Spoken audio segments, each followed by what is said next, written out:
Hello class fifth subject बच्चों आपका हिंदी रिमझिम। और इसमें देखिए आज आपको कराएंगे रिवीजन पार्ट 10 एक दिन की बासाहत। ठीक है, ये पहले मैं आपको रिवीजन करा चुकी हूँ। ठीक है, तो आज मैं पार्ट नहीं पढ़ाऊँगी, आज आपको कराऊँगी इसके प्रश्न उत्तर। तो देखिए इसमें किस तरीके से आरिफ और सलीमा अपने घर से परेशान थे और उनके एक दिन की उनके अब्बू उनको एक दिन की बासाहत देते हैं। तो उसके बाद क्या होता है, तो प्रश्न उत्तर में इसको बताएंगे। तो प्रश्न देखिए, इसमें सबसे पहला प्रश्न है, अब्बा ने क्या सोचकर आरिफ की बात मान ली। एक दिन बहुत अनोखा था जब बच्चों को बड़ों के अधिकार मिल गए थे। वह दिन बीत जाने के बाद इन्होंने क्या सोचा होगा। किसने? आरिफ ने, अम्मा ने और दादी ने। ठीक है, तो पहले दो प्रश्नों के आंसर मैं अब आपको बताऊंगी। यहाँ पे देखिए, अब्बा ने क्या सोचकर आरिफ की बात मान ली।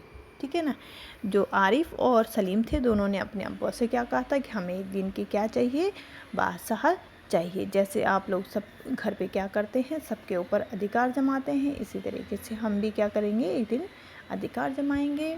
तो अब्बा ने यह सोचकर आरिफ की बात मान ली कि रोज़ सभी इन बच्चों को पर हुक्म चलाते हैं, क्यों ना एक दिन के लिए इन्हें भी हक दे दिया जाए।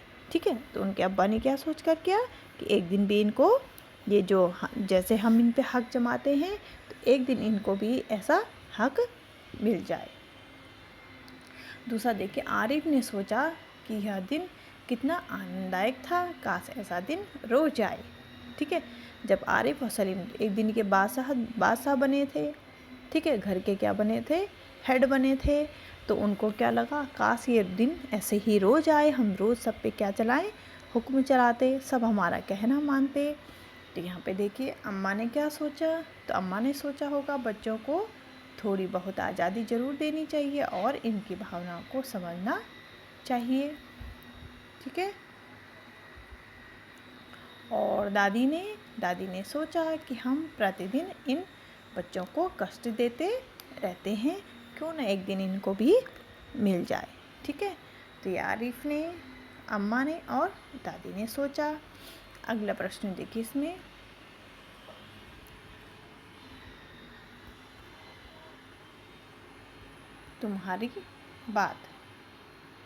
तुम्हारी बात अगर तुम्हें घर में एक दिन के लिए सारे अधिकार दे दिए जाएं तो तुम क्या करोगे। ठीक है, तो अगर तुम्हें एक दिन के लिए बोला जाए कि तुम्हें एक दिन के लिए अधिकार दे दिए जाएं तो तुम क्या करोगे। अगर हमें एक दिन के लिए अधिकार दे दिए जाएं तो हम अपने मन की सारी बातें पूरी करेंगे, बड़ों पर रौब जमाएंगे और यह कोशिश रहेगी कि हमसे कोई बुरा काम ना हो या हमसे कोई गलत काम ना हो। ठीक है, अगला देखिए, इसमें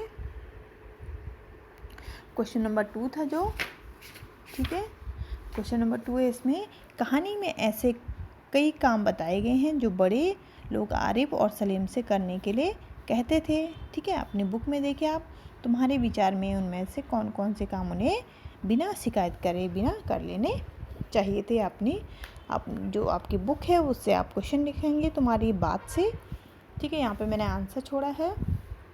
तो आरिफ और सलीम को रात में जल्दी सोना, सुबह जल्दी उठना, धीमी आवाज़ से गाना बाहर नहीं जाना, शोर नहीं मचाना, खुद नहा धो लेना, कम घूमना फिरना आदि काम बिना शिकायत के बिना कर लेने चाहिए थे। ठीक है ना, उनके घर के लोग क्यों परेशान थे, क्योंकि वो जल्दी नहीं उठते थे, टाइम पे खाना नहीं खाते थे, टाइम पे सोते नहीं थे, टाइम पे होमवर्क नहीं करते थे, इसीलिए उनको टोका टोकी मिलती थी। तो अगर वो ये सब काम कर लेते तो उनको ऐसी बातें नहीं सुननी पड़ती।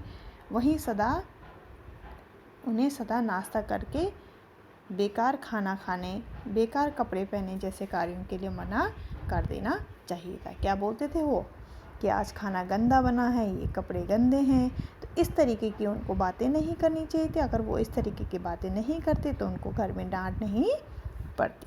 तो बच्चों आज ये क्वेश्चन आप करेंगे अपनी कॉपी पे, ठीक है। 2 क्वेश्चन ये हैं और यहाँ पे 2 क्वेश्चन ये हैं, तो इनको करेंगे आप चारों क्वेश्चन अपनी कॉपी पे।